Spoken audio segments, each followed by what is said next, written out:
Hello and welcome to another video of Career Map Online. So আজ আমরা যে ভিডিওটা করব যেরকম তোমরা অলরেডি অন্যান্য সাবজেক্টে দেখে নিয়েছো যে তোমাদের আপকামিং যে ক্লার্কশিপ এক্সামিনেশন রয়েছে তার জন্য একটা কুইক রিভিশন ভিডিওস অনেক কটা সাবজেক্টের অলরেডি হয়ে গেছে। ঠিক সেরকমই হচ্ছে আজ আমরা হিস্ট্রি নিয়ে সেই রিভিশন ভিডিওটাকে নিয়ে এসেছি। আমাদের মূলত যে কনসেন্ট্রেশন থাকবে সেটা হচ্ছে মডার্ন ইন্ডিয়া, তার কারণ যদি তোমরা কোয়েশ্চেন প্যাটার্ন দেখো ম্যাক্সিমাম কোয়েশ্চেন কিন্তু মডার্ন ইন্ডিয়া থেকে আসে। সো একটা জাস্ট কুইক রিভিশন কোয়েশ্চেন্স যেখানের মধ্যে থেকে তোমাদের এইটুকানি আইডিয়া হয়ে যাবে যে কীভাবে আমরা পড়বো বা কীরকম টাইপের কোয়েশ্চেন্স আসতে পারে। সো আজ যে কোয়েশ্চেন সেটটা করবো লাস্ট কিছু বছরের কিছু কোয়েশ্চেন্স পিএসসি থেকে WPSC থেকে নেওয়া, এবং সেখান থেকে আমরা একটা আইডিয়া পেয়ে যাব যে কীরকম টাইপের কোয়েশ্চেন আসতে পারে। Okay, so let us start off with today's set of question. Question number 1, who was the founder of the servants of India society? তো এই সার্ভেন্টস অফ ইন্ডিয়া সোসাইটি সেটা হচ্ছে বেসিক্যালি একটা অর্গানাইজেশন যেটাকে আমরা দেখি যে ওয়াজ ফর্মড যাতে হচ্ছে তারা বিভিন্ন রকমের ন্যাশনালিটিসদেরকে নিয়ে এসে একটা ইউনাইটেডলি একটা অ্যাসোসিয়েশন তৈরি করতে পারে, এবং এই অ্যাসোসিয়েশনের কাজ কি হবে? ইন্ডিয়ানসদেরকে ট্রেন করা যাতে তারা বিভিন্ন রকমের আইডিওলজিস, যেরকম ধরো আমাদের women education, upliftment of the lower caste, এইগুলোকে নিয়ে তারা কাজ করতে পারবে। সো এই কনসেপ্টটাকে নিয়ে servants of India society start করা হয়েছিল। কে স্টার্ট করেছিল? আমাদের অপশনস হচ্ছে মদন মোহন মালভিয়া, সর্দার বল্লভভাই পটেল, সুভাষচন্দ্র বোস না গোপাল কৃষ্ণ গোখলে। আমাদের আনসার কি হয়ে যাবে? গোপাল কৃষ্ণ গোখলে। কবে স্টার্ট করেছিল? ইন দ্য ইয়ার অফ 1905 পুনেতে তিনি এই servants of India society start করেছিলেন। সো এর বেসিক কাজই হচ্ছে ইন্ডিয়ানসদেরকে, বিভিন্ন এথনিসিটির ইন্ডিয়ানসদেরকে এক করে ইউনাইট করে তাদেরকে ট্রেনিং দেওয়া যাতে তারা বেটারমেন্ট অফ দ্য সোসাইটি, ধরো upliftment of the lower caste, women education, সেই সময়কার যে প্রবলেমসগুলো ছিল সেইগুলো নিয়ে তারা কাজ করতে পারবে। তাই জন্যেই সার্ভেন্টস অফ ইন্ডিয়া সোসাইটি নামটা এটাই দেওয়া হয়েছিল। Next question, who was associated with the theosophical society in India? তো অপশনসে রয়েছে সরোজিনী নাইডু, লক্ষ্মী সাইগল, পদ্মাজা নাইডু, আর একটা হচ্ছে অ্যানি বসন্ত। আমাদের আবার এই থিওসফিক্যাল সোসাইটিটা কি? যদিও বা থিওসফিক্যাল সোসাইটি একটা ফিলোসফিক্যাল সোসাইটি যেখানে স্পিরিচুয়ালিজম, মিস্টিসিজম এইসব নিয়ে কাজ হতো, এবং অরিজিনালি এটা হচ্ছে HS অলকট আর ম্যাডাম ব্লাভাৎস্কি বলে দুজন মানুষ ছিলেন, তারা হচ্ছে USA-তে এটাকে স্টার্ট করছেন in the 19th century, around 1880s এরকম টাইপের শুরু করছে। তো আমাদের ইন্ডিয়াতে কে অ্যাসোসিয়েটেড ছিল? আমাদের আনসার হয়ে যাবে হচ্ছে Annie Besant. She was associated with the theosophical society. এই সোসাইটিটা হচ্ছে বিভিন্ন রকমের তোমার স্পিরিচুয়ালিজম, মিস্টিসিজম এইসব নিয়ে তারা কাজ করে থাকতো। তো more of a philosophical society. Question number 3,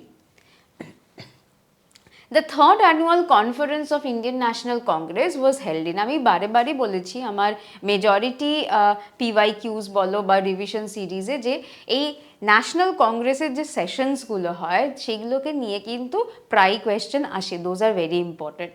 তো সেইখানে সেই কারণের জন্য এখানে একটা রয়েছে থার্ড অ্যানুয়াল কনফারেন্স। এই থার্ড অ্যানুয়াল কনফারেন্স কবে হচ্ছে?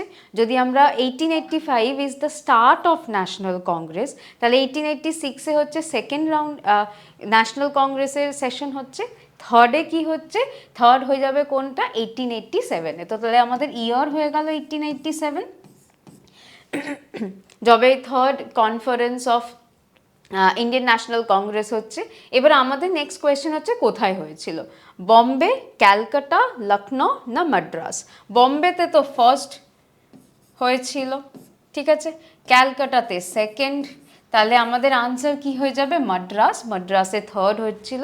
বদরুদ্দিন তায়েবজি তিনি হচ্ছেন প্রিসাইড করেছিলেন over this Indian National Congress, যেটা কংগ্রেসের সেশন যেটা হচ্ছে থার্ড বা মাদ্রাসে হয়েছিল।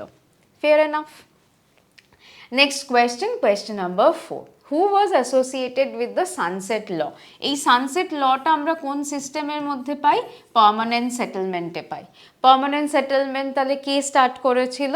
এবার যদি আমরা অপশনসগুলো দেখি, Lord Lytton, Lord William Bentinck, Lord Ripon না লর্ড কর্নওয়ালিস? আমরা সবাই জানি লর্ড কর্নওয়ালিস 1793-তে পার্মানেন্ট সেটেলমেন্ট স্টার্ট করছে ইন বেঙ্গল, এবং এই সানসেট লটা পার্মানেন্ট সেটেলমেন্টের সাথে অ্যাসোসিয়েটেড। এই লটাকে কি বলে? সানসেট ল মানে হচ্ছে একটা পার্টিকুলার দিনে, যেদিনকে আমাকে ওই রেভিনিউ টাকাটা দিতে হবে, ট্যাক্সের টাকাটা দিতে হবে, সেই দিনের সানসেট অবধি আমি টাকাটা দিতে পারি। একবার যদি সানসেট হয়ে যায় এবং আমি টাকা না দিতে পারলাম, তাহলে কি হবে? আমার ল্যান্ড হচ্ছে অকশনে চলে যাবে। তো সেই কারণের জন্য সানসেট ল হচ্ছে কর্নওয়ালিসের দ্বারা যে পার্মানেন্ট সেটেলমেন্ট হয়েছিল সেইটা সাথে যুক্ত। So sunset law, permanent settlement, আমাদের আনসার হয়ে গেল লর্ড কর্নওয়ালিস। নেক্সট হচ্ছে, who was the first ruler to accept the subsidiary alliance? Subsidiary alliance আমরা জানি একটা important political reason for the revolt of 1857, তো এই তোমাদের মনে থাকে। সো সাবসিডিয়ারি অ্যালায়েন্স আবার কে স্টার্ট করছে? Lord Wellesley. এবং আমাদের এখানে কি বলেছে, কোন ফার্স্ট ইন্ডিয়ান রুলার একসেপ্ট করছে এই সাবসিডিয়ারি অ্যালায়েন্স? তো আমাদের অপশন কি? Nawab of Bengal, Nawab Nizam of Hyderabad, Nawab of Awadh, আর একটা হচ্ছে পেশওয়া বালাজি বাজি রাও। আমাদের আনসার কি হয়ে যাবে? The Nizam of Hyderabad. Nizam of Hyderabad হচ্ছে ফার্স্ট সাবসিডিয়ারি অ্যালায়েন্স নেয় কবে? 1798, ঠিক আছে? 1798-এ তিনি নিচ্ছেন। আওয়াধ হচ্ছে 1801-এ নেবে। আচ্ছা, 1798-এর পরে 1799-এ আর একজন নেবে, সে হচ্ছে আমাদের মাইসোর। সো এইভাবে আমরা দেখছি যে দ্য সাবসিডিয়ারি অ্যালায়েন্স আস্তে আস্তে একটা ইন্ডিয়ান রুলার্সরা একসেপ্ট করেছিল, কিন্তু ফার্স্ট স্টার্ট করেছিল কে? নিজাম অফ হায়দ্রাবাদ। কখন? 1798-এ সাবসিডিয়ারি অ্যালায়েন্স সাইন করেছিল।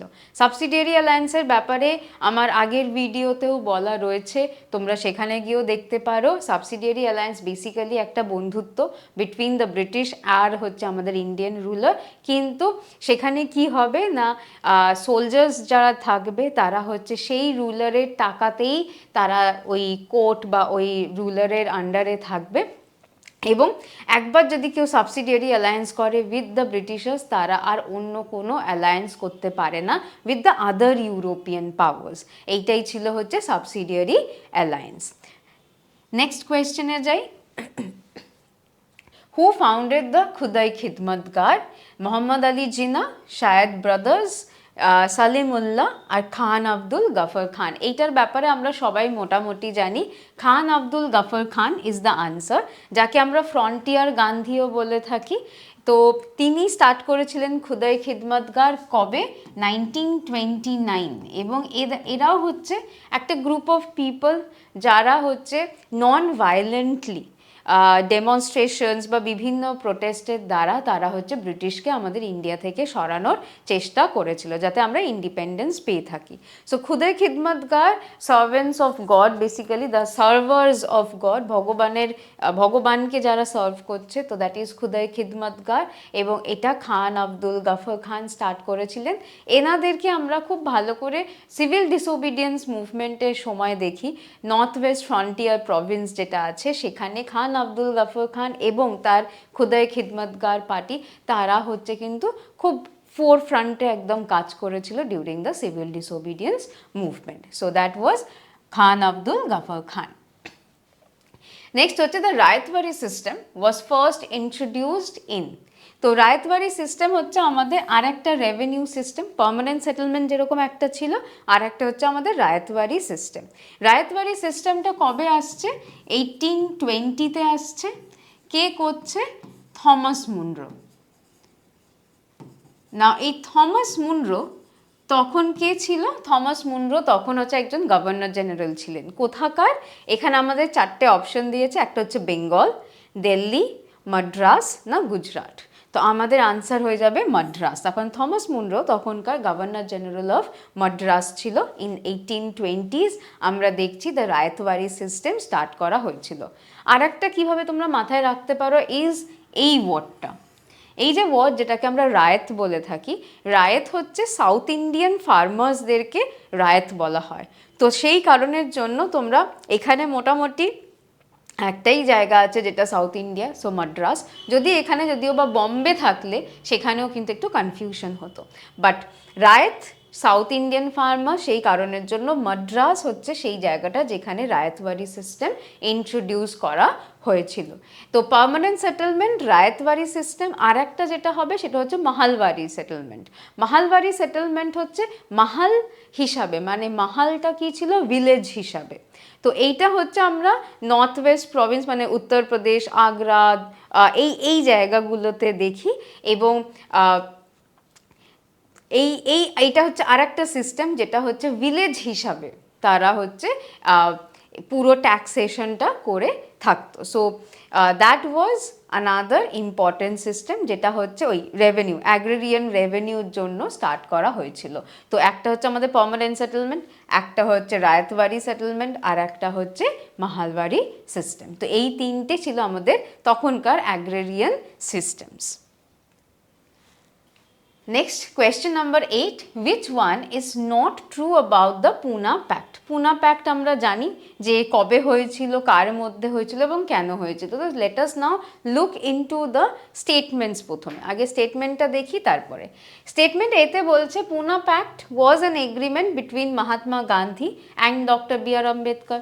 So this is right. আমাদেরকে বার করতে হবে which is not true, ঠিক আছে। Number 2, the Pune Pact was made in 1932. Absolutely, 1931 যে কমিউনাল অ্যাওয়ার্ডস রয়েছে সেটারই একটা আউটকাম বলতে পারি, সেটারই একটা এফেক্ট বলতে পারি 1932 এর পুনা প্যাক্ট। কমিউনাল অ্যাওয়ার্ড কী ছিল, রামসে ম্যাকডোনাল্ড তিনি বলছেন যে আমরা সেপারেট ইলেক্টোরেটস দেব ফর দ্য সো কল্ড, যাদেরকে আমরা আনটাচেবলস বা হচ্ছে ব্যাকওয়ার্ড ক্লাসেস বলি, তাদেরকে আমরা হচ্ছে সেপারেট ইলেক্টোরেটস দেব। তো সেইটার এফেক্ট হিসাবে আমরা পুনা প্যাক্ট দেখতে পারি। সো 1932-তে আসছে, রাইট। নেক্সট হচ্ছে Poona pact was signed in Pune, so এইটাও ঠিক। And the last one, by this agreement the point of separate electorate for Hindus and Muslims was accepted. সেটা তো নয়, তার কারণ এই মুসলিমসের যে ব্যাপারটা সেটা তো আমাদের মর্লে মিন্টোতে এসে গেছিলো 1909। তো মর্লে মিন্টোতে আমরা সেপারেট ইলেক্টোরেট দেখেছিলাম ফর দ্য মুসলিমস, বাট এখানে কি ছিল, এখানে ছিল হচ্ছে ব্যাকওয়ার্ড ক্লাসেসের জন্য, যে কারণের জন্য বি আর আম্বেদকর তিনি এই সিনারিওতে আসছেন। তো তাহলে আমাদের আনসার কি হয়ে যাবে, which is not true about Poona pact, আমাদের আনসার হলো ডি। তার কারণ এছাড়া বাদ বাকি যে স্টেটমেন্টগুলো আছে those are true, those are correct. তো অপশন ডি হলো আমাদের answer. Next question, question number 9. Abhinav Bharat, a secret society of revolutionary, was organized by. এটা আমরা আগেও ভিডিওতে করেছি, এটা একটা খুব কমন কোয়েশ্চেন, তার কারণ অভিনব ভারত বা সিক্রেট সোসাইটিসগুলো একটা খুব important part of our national movement. তো সেই কারণের জন্য তাদেরকে দেওয়া হয়। আমাদের অপশন কি আছে, ক্ষুদিরাম বোস, প্রফুল্ল চাকি, ভি.ডি. সাভারকর আর হচ্ছে পুতুল বিহারী দাস। তো আমরা সবাই জানি যে V D. Savarkar, he was the founder or the organiser of the Abhinav Bharat, যাকে আমরা ইয়াং ইন্ডিয়া সোসাইটিও বলে থাকি। সো অভিনব ভারত যেটা স্টার্ট হয়েছিল কবে না 1904-এ তিনি স্টার্ট করেছিলেন। আগেন ইন মহারাষ্ট্র তিনি স্টার্ট করছেন। সো এই অভিনব ভারত একটা সিক্রেট সোসাইটি ছিল যারা হচ্ছে রেভলিউশনারি অ্যাক্টিভিটিসগুলোকে আরও বেশি স্প্রেড করতো ইন ইন্ডিয়া, যাতে আমরা ইন্ডিপেন্ডেন্স তাড়াতাড়ি পেতে পারি। So VD. সাভারকর হচ্ছে আমাদের আনসার। এই অভিনব ভারতের আগে আরেকটা বডি ছিল যেটাও আমরা আগেও ডিসকাস করেছি, সেটা হচ্ছে মিত্র মেলা। সো এই মিত্র মেলারই তোমরা বলতে পারো এভলিউশন, একটা হচ্ছে অভিনব ভারত, দুটোই ভি.ডি. সাভারকরের দ্বারা তৈরি এবং দুটোই কিন্তু রেভলিউশনারি অর্গানাইজেশন। সো এইটা হলো 1904-এর অভিনব Bharat. Question number 10. Which act was described as the Black Act by Gandhiji? আমাদের অপশন কি? আবার ব্ল্যাক অ্যাক্টের ব্যাপারটা আমরা খুব জানি, ভালো করেই জানি এই ব্যাপারটা। কি কি অপশনস রয়েছে? The Arms Act of 1878, the Vernacular Press Act of 1878, Rowlatt Act of 1919 and the Government of India Act of 1919. তো আমাদের আনসার কি হয়ে যাবে? রাওলাট অ্যাক্ট, বিকজ রাওলাটের মাধ্যমে এত পাওয়ার দেওয়া হয়েছিল টু দ্য পুলিশ, এবং আমাদের যে একটা ফান্ডামেন্টাল রাইট থাকে বা যেটাকে আমরা হিবিয়াস কর্পাস বলে থাকি, তোমরা পলিটিতে পড়ে থাকো এই জিনিসটা, সেইটাকে হচ্ছে অ্যাবলিশ বা সেটাকে সাসপেন্ড করে দেওয়া হয়েছিল। সো রাওলাট অ্যাক্ট ডেফিনেটলি একটা ব্ল্যাক অ্যাক্ট ছিল, যেটা 1919-এ ইন্ট্রোডিউস করা হচ্ছে, এবং সেখানে আমরা দেখছি যে উইদাউট এনি ট্রায়াল কারুকে আমরা জেলে দিয়ে দিতে পারি, এবং on the basis of suspicion আমরা কারুকে অ্যারেস্ট করতে পারি, আমরা মানে হচ্ছে পুলিশরা কারুকে অ্যারেস্ট করতে পারে। সো এইটার জন্য হচ্ছে রাওলাট অ্যাক্টকে আমরা ব্ল্যাক অ্যাক্ট, মানে গান্ধী বলেছিল যে that is definitely a black act. Next question এ যাই, question number 11. Now, who among the following was not associated with the partition of Bengal? Partition of Bengal কবে হচ্ছে? 1905. ঠিক আছে, এবারে আমরা অপশনসগুলো আগে দেখে নিই। এ হচ্ছে Lord Curzon, B H Risley, C হচ্ছে অ্যান্ড্রিউ ফ্রেজার, আর ডি হচ্ছে লর্ড হার্ডিঞ্জ। এবার যদি আমরা ফার্স্ট অপশন দেখি, কার্জন তো হতে পারে না, বিকজ কার্জনই হচ্ছে সেই মানুষটা, সেই গভর্নর যে হচ্ছে 1905-এ পার্টিশনের কথা বলছে। এখানে তাহলে আনসার কে হয়ে যাবে? আনসার হচ্ছে আমাদের লর্ড হার্ডিঞ্জ। লর্ড হার্ডিঞ্জের যদি তোমরা টাইম দেখো, সেটা হচ্ছে 1910 থেকে স্টার্ট হচ্ছে। তো 1910-এ তো পার্টিশন হচ্ছে না, তো then he is not associated with the partition. এছাড়াও যে দুটো লোক রয়েছে, এইচ রিসলি আর একজন হচ্ছে অ্যান্ড্রিউ ফ্রেজার, একজন হচ্ছে সেক্রেটারি ছিল আর একটা হচ্ছে লিউটেন্যান্ট গভর্নর অফ বেঙ্গল ছিল। তো সেই কারণের জন্য even they were also associated with Lord Curzon and partition, কিন্তু লর্ড হার্ডিঞ্জ তিনি যেহেতু আরও পরে আসবে, 1910-এ আসবে, সেই কারণের জন্য হি is not associated with the partition of Bengal, যেটা হচ্ছে 1905-এ হচ্ছে। ওকে, question number 12. Who among the following acted as president of Indian National Congress for 6 consecutive years? এটা না একটু ট্রিকি কোয়েশ্চেন। হ্যাঁ, আমাদের অপশন কে কে আছে দেখো, জওয়াহরলাল নেহেরু, দাদাভাই নওরোজি, আবুল কালাম আজাদ আর গোপাল কৃষ্ণ গোখলে। ঠিক আছে, আনসার কি হবে? আনসার হচ্ছে আবুল কালাম আজাদ। যদি তোমাদের মনে থাকে about the presidentship of Congress, Abul Kalam Azad actually 1940 থেকে 46 অবধি তিনি হচ্ছেন প্রেসিডেন্ট ছিলেন। তাহলে তিনি 6টা কনজিকিউটিভ ইয়ার্সে তিনি কংগ্রেস প্রেসিডেন্ট হয়ে গেলেন। তো সেই কারণের জন্য আবুল কালাম আজাদ আমাদের আনসার হবে। টাইমটা কি? 1940 থেকে 46, এই সময় তিনি প্রেসিডেন্টশিপ হোল্ড করতেন of the Indian National Congress. So সেই কারণের জন্য this will be the answer. Next question, the historical significance of the second session মানে হচ্ছে 1886 of INC held in Calcutta in 1886 was number 1. তাহলে 1886-এর সেকেন্ড ক্যালকাটা সেশনে কি কি হচ্ছে সেটা আমাদেরকে বার করতে হবে। Number 1, there was a merger between INC and National Conference, এটা একদমই ঠিক। ঠিক আছে, ন্যাশনাল কনফারেন্স 1886-এই মার্জ করছে উইথ INC, যেটা 1885-এ তৈরি করা হয়েছিল। Number 2, it was presided over by Dadabhai Naoroji. This is also true. এবং the great scholar Rajendra Mitra, even he was the president of the local reception committee. So এই সব কটা স্টেটমেন্টই যেহেতু রাইট, সেই কারণের জন্য আমাদের আনসার কোনটা হয়ে যাবে? all of the above. All of the above were the importance or significance of this second session of INC. এই সবকটাই হয়েছিল, এবং সেকেন্ড সেশন কোথায় হচ্ছে? ক্যালকাটাতে হচ্ছে। Question number 14. The non-cooperation movement advised the people to boycott certain things. আমরা জানি যে নন কোঅপারেশন মুভমেন্টে খুব ইম্পর্ট্যান্ট একটা মেথোডোলজি ছিল হচ্ছে বয়কট। স্বদেশী, বয়কট, এগুলো খুব ইম্পর্টেন্ট মেথোডোলজি। তো বয়কট করার কথা বলা হয়েছিল।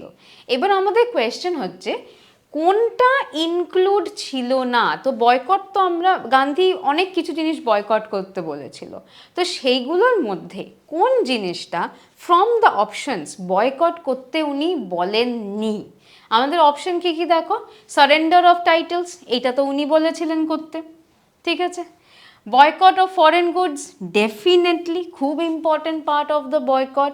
বয়কট অফ গভর্নমেন্ট হসপিটালস, এইটা কিন্তু আমরা কখনো শুনিনি। আর আমাদের লাস্ট অপশন কি, refusal to attend government parties, durbars and official functions, এইটাও কিন্তু তিনি বলেছিলেন। তাহলে আমাদেরকে কোনটা বয়কট করতে বলেননি, সেটা হচ্ছে গভর্নমেন্ট হসপিটালসগুলোকে বয়কট করতে উনি বলেননি। তো আমাদের আনসার হয়ে গেল option number C, boycott of government hospitals. এটাকে না একটুখানি ভালো করে মাথায় রাখবে, এখানে কিন্তু ওয়াজ নট ইনক্লুডেড লেখা রয়েছে।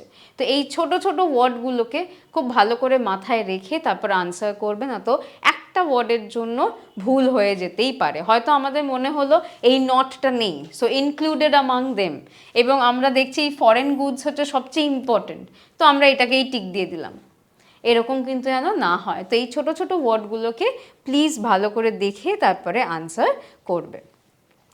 Question number 15, choose the incorrect pair. ঠিক আছে, মতিলাল নেহেরু উইথ নেহেরু রিপোর্ট, এটা তো ঠিক, নেহেরু রিপোর্টের সাথেই মতিলাল নেহেরু রয়েছে। জিনা উইথ খিলাফত, এইটা নয়। আগে আমরা সবকটা অপশন দেখে নিই। গান্ধী উইথ চম্পারণ, আমরা জানি চম্পারণ সত্যাগ্রহ 1917-এ গান্ধীই করছে। এবং সুভাষচন্দ্র বোস উইথ ফরওয়ার্ড ব্লক, এটাও ঠিক, যেটা হচ্ছে 1939-এ তিনি স্টার্ট করছেন।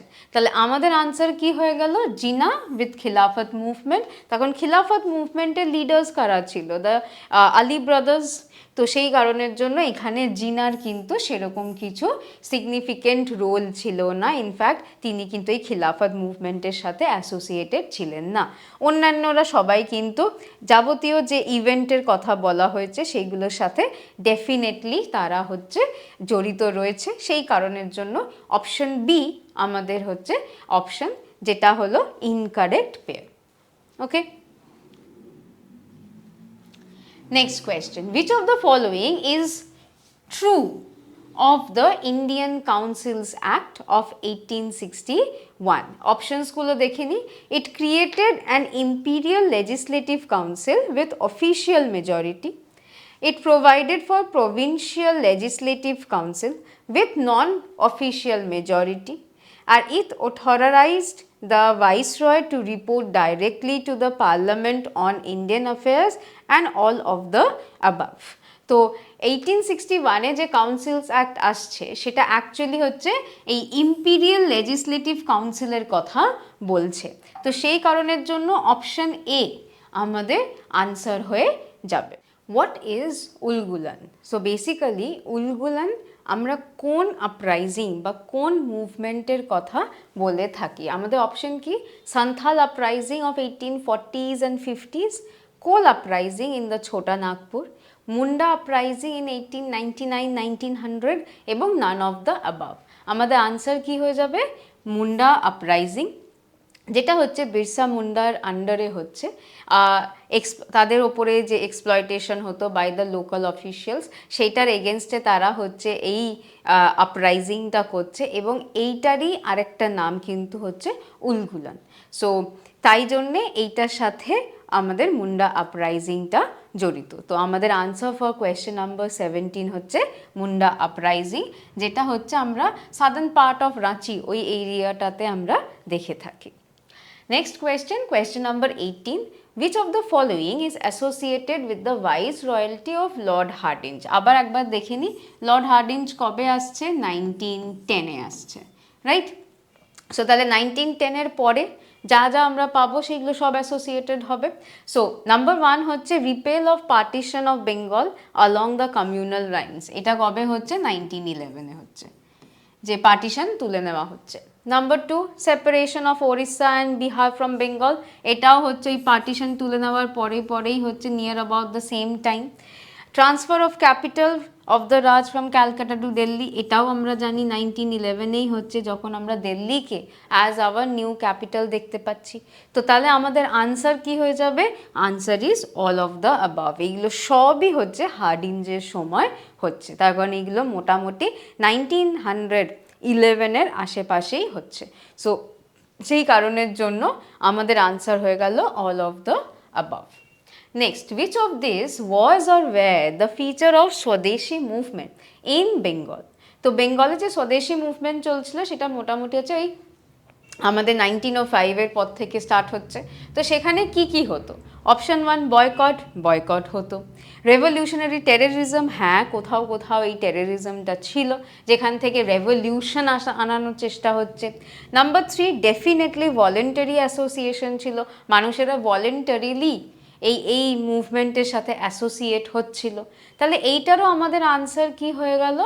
All of the above. এই সব জিনিসগুলো কিন্তু আমাদের স্বদেশী মুভমেন্টের একটা পার্ট ছিল, যেটা বেঙ্গলে আমরা দেখছি as a result of the partition of Bengal in 1905। Next question, question number 20. Who was the first Indian to become the law member of Viceroy's Executive Council? Option A WC Banerjee, B হচ্ছে Dadabhai Naoroji, C হচ্ছে GK Gokhale বা হচ্ছে Gokhale, and D হচ্ছে SP Sinha. তো আমরা এটা আগেও পেয়েছি এই কোয়েশ্চেনটা, এটাও আর একটা খুব রিপিটেটেড কোয়েশ্চেন। তো আমাদের আনসারটা কি হয়ে যাচ্ছে? SP সিনহা, তাকে হচ্ছে first law member of the viceroy's executive council হিসাবে নেওয়া হয়েছিল। ঠিক আছে, সো সত্যেন্দ্র প্রসন্ন সিনহা, এটা হয়ে গেল আমাদের answer for the question number 20। আর এই কোয়েশ্চেনেরই যদি আরেকটা ভার্সন আসে যে কবে SP সিনহাকে ল মেম্বার করা হয়েছিল, তো এইটারও আনসারটা একটু মাথায় রেখে দেবে। 1919-এর অ্যারাউন্ডে তিনি হচ্ছেন ভাইসরয় হচ্ছেন অফ দ্য এক্সিকিউটিভ, ভাইসরয়েস এক্সিকিউটিভ কাউন্সিলের একজন ল মেম্বার হচ্ছেন। সো এইটা হয়ে গেল আমাদের ফুল আনসার, SP সিনহা হচ্ছে এই কোয়েশ্চেনের answer. Next, question 21. Who among the following was the president of INC during the launch of the Quit India movement? তো কুইট ইন্ডিয়া কবে হচ্ছে আবার? 1942-তে। সো 1942-এর সময় কে ছিল প্রেসিডেন্ট? অপশন গান্ধী, নেহেরু, মৌলানা আজাদ না বল্লভভাই পটেল? আনসার হয়ে গেল মৌলানা আজাদ। যখন 1942-তে কুইট ইন্ডিয়া স্টার্ট হচ্ছে তখন হচ্ছে মৌলানা আজাদ ছিল হচ্ছে INC প্রেসিডেন্ট। তো অপশন নাম্বার সি হয়ে যাবে আমাদের answer. Who wrote the books Gulamgiri and Sarvajanik Satya Dharma Pustak? তো এই গুলামগিরিটা ইজ ভেরি ফেমাস। তো সেটা কে লিখেছে? অপশনসে রয়েছে আমাদের করসনদাস মুজলি, প্রফেসর DK কার্ভে, সি হচ্ছে জ্যোতিবা ফুলে, অ্যান্ড ডি হচ্ছে VR সিন্ধে। আমরা জানি Gulamgiri is always associated with Jyotiba Phule, তো আমাদের আনসার হয়ে গেল সি, জ্যোতিবা ফুলে। এই গুলামগিরি বা হচ্ছে অন্যান্য বইয়ের দ্বারা তিনি অ্যাকচুয়ালি যেটা করার চেষ্টা করেছিলেন সেটা হচ্ছে এই যে যাদেরকে আমরা ব্যাকওয়ার্ড কমিউনিটি বলি, যাদের অনেক নাম আছে, শূদ্রাস, নাতি শূদ্রাস, আনটাচেবলস, দলিতস, এই যে ব্যাকওয়ার্ড কমিউনিটি যাদেরকে আমরা বলে থাকি, এদের আপলিফটমেন্টের কথা ইনি এই গুলামগিরি আর অল এইসব যে বইগুলো উনি লিখেছিলেন সেটার মাধ্যমে তিনি বলার চেষ্টা করেছিলেন। সো এই দুটো বই ডেফিনেটলি হচ্ছে জ্যোতিবা ফুলের আন্ডারে যায়। ইনফ্যাক্ট জ্যোতিবা ফুলে কিন্তু আমাদের ইন্ডিয়ার ফার্স্ট উইমেন্স স্কুল স্টার্ট করেছিলেন, সেটাও কিন্তু একই ওই যাতে উইমেন এডুকেশন, উইমেন আপলিফটমেন্ট এইগুলো যাতে হয়ে থাকে। তো সেই কারণের জন্য জ্যোতিবা ফুলে এবং সাবিত্রীবাই ফুলে তারা দুজনে মিলে হচ্ছে ফার্স্ট মেয়েদের জন্য স্কুল তৈরি করেন ইন ইন্ডিয়া। তো দ্যাট ওয়াজ জ্যোতিবা ফুলে। Next question, Dash was one of the acknowledged leaders of the revolt of 1857. In Awadh and after the defeat at Lucknow, led the rebellion in Rohilkhand. এই জায়গাটাকে একটুখানি মাথায় রাখবে, তার কারণ হচ্ছে এখানে অপশনস আছে যারা লখনৌর সাথে অ্যাসোসিয়েটেড কিন্তু রোহিলখান্ডের সাথে অ্যাসোসিয়েটেড না। অপশনসে কে আছে? খান বাহাদুর খান, এনাকে আমরা দিল্লির আশেপাশে দেখি, সো তিনি নন। বি হচ্ছে নানা সাহেব, নানা সাহেবকে আমরা নর্থ ইন্ডিয়ার লখনৌতে দেখি, কিন্তু তারপরে তিনি নেপাল পালিয়ে যাচ্ছেন। সেম গোজ উইথ বেগম হজরত মহল আবার লখনৌর সাথে রিলেটেড, তার কারণ আওয়াধের রানী ছিলেন, তো অবভিয়াসলি লখনৌ আওয়াধের ক্যাপিটাল ছিল, তো সেখানে তিনি ছিলেন, কিন্তু তিনি হচ্ছেন কি, তিনিও কিন্তু পালিয়ে যাচ্ছেন to Nepal after the defeat. তো আমাদের আনসার হচ্ছে মৌলভী আহমদুল্লাহ অফ ফাইজাবাদ, তিনি পরবর্তীকালে লখনৌ ছেড়ে আবার রোহিলখণ্ডে আসে এবং তারপরে সেখানে আবার রিভোল্টে জয়েন করেন। তো আমাদের answer for 23 question number is D, Maulvi Ahmadullah. Next is the statement which best explains the nature of the revolt of 1857. Number 1 হচ্ছে the last effort of the old political order to regain power. Next হচ্ছে mutiny of a section of sepoys of the British army. এইটা তো হলো না, তখন British আর্মিরা তো করেইনি রিভোল্টটা। A struggle of the common people to overthrow foreign rule আছে, কিন্তু এখানেও আবার কি না, কমন পিপল খুব কম ছিল অ্যাসোসিয়েটেড। সিপয়েস ছিল, কিছু আপনার মানে রয়্যালটি ছিল, কিন্তু কমন পিপল যে মাস মুভমেন্ট একটা ক্রিয়েট করবে সেটা ছিল না। তো এটা হচ্ছে পার্শিয়াল বলতে পারি, and an effort to establish a limited Indian nation, এইটাও কিন্তু পার্শিয়াল। তাহলে পুরোপুরি কি ফার্স্ট অপশনটা, this was the last effort of the old political order to regain power. রিভোল্টের দ্বারা কি করার চেষ্টা হচ্ছিল? রিভোল্টের দ্বারা মানুষেরা হচ্ছে ব্রিটিশকে সরিয়ে লাস্ট যে মুঘলস যারা রুল করছিল আমাদের ইন্ডিয়াতে, মানে ব্রিটিশদের আসার আগে যে লাস্ট ডাইনেস্টি আমাদের ওপরে রুল করছিল, তাদেরকে ফিরিয়ে আনার চেষ্টা করছিল। সেই কারণের জন্য বাহাদুর শাহ জাফরকে তো লিডার তৈরি করছে। তো সেই কারণের জন্য option A, the last effort of the old political order to regain power, সেইটা হয়ে যাবে আমাদের আনসার।